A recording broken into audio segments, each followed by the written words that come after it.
Hello दोस्तों, मैं Rajesh Kumar Karpura academy YouTube channel में आप सभी भाई बहनों का हार्दिक अभिनंदन करता हूं।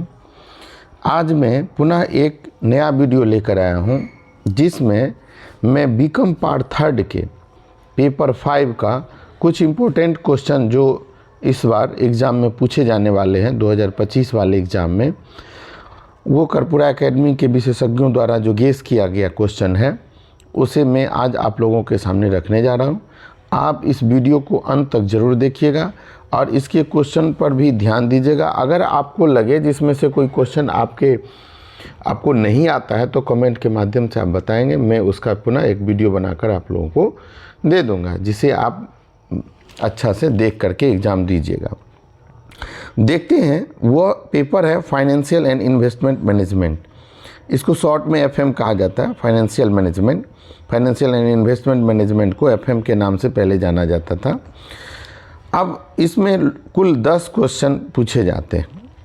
वैसे तो इसमें 3 क्वेश्चन या 2 प्रैक्टिकल क्वेश्चन भी आते हैं, 2 से 3, जो 20 नंबर का होता है। तो यहाँ पर अगर 2 ही अगर पूछता है तो 20 दूनी 40 नंबर का यहाँ हो गया। तो आपको 3 ही थ्योरी वहाँ पर लिखना है। कितना लिखना है? 3 थ्योरी 20 नंबर का, तो जो आएगा वो 60 नंबर का, और 2 क्वेश्चन आपको सॉल्व कर लेना है। तो हमने इसमें 10 से 11 क्वेश्चन गेस किया है, जिसमें से आपको कुल 5 क्वेश्चन का आंसर देना है। पहला क्वेश्चन है, जो वित्तीय प्रबंध से आप क्या समझते हैं और वित्तीय प्रबंध की प्रकृति और क्षेत्र की व्याख्या करें। पहला क्वेश्चन क्या है? वित्तीय प्रबंध, यही फाइनेंशियल मैनेजमेंट को हिंदी में वित्तीय प्रबंध कहते हैं, और उसके प्रकृति और क्षेत्र की व्याख्या करें। 10-10 नंबर 2 पार्ट में बांट करके दिया गया है। इसके बाद है उत्तोलक। उत्तोलक को लिवरेज इंग्लिश में कहते हैं। उत्तोलक किसे कहते हैं या लिवरेज किसे कहते हैं, या से आप क्या समझते हैं? परिचालन उत्तोलक और वित्तीय उत्तोलक में क्या अंतर है, ये आपको लिखना है। इसके बाद एक क्वेश्चन आता है, लाभांश नीति से आप क्या समझते हैं? एक सुदृढ़ लाभांश नीति के तत्वों और लाभों को बतलाइए। यहाँ 2 चीज़ लिखा गया, तत्व और लाभ। ये लाभांश नीति है। एक होता है लाभांश किसे कहते हैं, अब इसमें मैंने गेस किया लाभांश नीति किसे कहते हैं। पूंजी ढांचे से आप क्या समझते हैं? कैपिटल स्ट्रक्चर, पूंजी ढांचे को प्रभावित करने वाले कौन कौन से तत्व होते हैं, इस पर आपको चर्चा करना है। ये भी 10-10 का हो गया।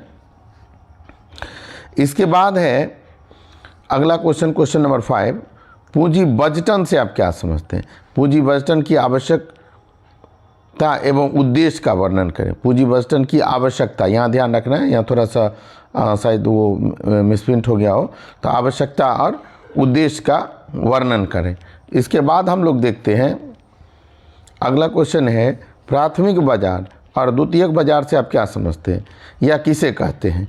इसके कार्यों का वर्णन करें और इन दोनों में क्या अंतर है। तो एक चीज़ यहाँ ध्यान रखना है, जब क्वेश्चन पूछेगा तो पूछेगा प्राथमिक बाजार किसे कहते हैं और प्राथमिक बाजार और द्वितीय बाजार में क्या अंतर है। एक क्वेश्चन ऐसे बनाएगा, या पूछेगा द्वितीयक बाजार से आप क्या समझते हैं, प्राथमिक बाजार द्वितीय बाजार में अंतर, या एक क्वेश्चन बनाएगा प्राथमिक बाजार किसे कहते हैं और इसके प्राथमिक बाजार और द्वितीय बाजार के कौन कौन से कार्य हैं, दोनों का परिभाषा पूछेगा, प्राथमिक बाजार द्वितीय बाजार इसके कार्य। ये नहीं है जो कार्य भी पूछेगा, अंतर भी पूछेगा, परिभाषा भी पूछेगा, ऐसा कुछ नहीं है।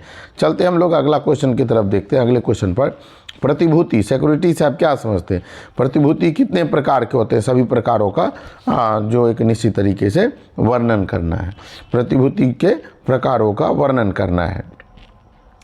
पोर्टफोलियो विश्लेषण क्या है? एक क्वेश्चन आता है, पोर्टफोलियो किसे कहते हैं? तो ध्यान रखना है, पोर्टफोलियो पूछे, पोर्टफोलियो विश्लेषण पूछे, आपको पोर्टफोलियो पर चर्चा। पोर्टफोलियो विश्लेषण के लिए मार्कोविज के सिद्धांत को बतावे, यहाँ पर मार्कोविज सिद्धांत पर आपको चर्चा करना है। चलते हैं अगले क्वेश्चन की तरफ। तो देखते हैं अगला क्वेश्चन हमारा है, जो शाख श्रेणियन से आप क्या समझते हैं? इसमें विश्लेषण के प्रकारों का वर्णन, शाख श्रेणियन के जो विश्लेषण के जो प्रकार है उस पर चर्चा करना है। उसके बाद क्वेश्चन है, विनियोग निर्णय की प्रकृति का वर्णन करें। पूंजी बजटन की कौन कौन सी प्रक्रियाएं, प्रोसेस को लिखना है। इसके बाद एक क्वेश्चन आता है, जो व्यावसायिक वित्त से आप क्या समझते हैं? वित्तीय प्रबंधक के कार्य का उल्लेख करें। तो ये ध्यान रखना, व्यवसाय के वित्त से आप क्या समझते हैं और वित्तीय प्रबंध के कार्य का उल्लेख करें। एक लास्ट क्वेश्चन देखिएगा, 12 नंबर क्वेश्चन आपको थोड़ा सा ध्यान में रखना है। 12 नंबर में जो परंपरागत और आधुनिक वाला एक क्वेश्चन आता है, वित्तीय प्रबंधन से क्या समझते हैं, उसके परंपरागत और आधुनिक विचारधाराओं का उल्लेख करें। तो ये क्वेश्चन आप थोड़ा सा देख लीजिएगा। इस तरह से ये हमारा एफएम का टोटल 11 क्वेश्चन है। इन क्वेश्चनों पर आप एक एक करके ध्यान से देखें।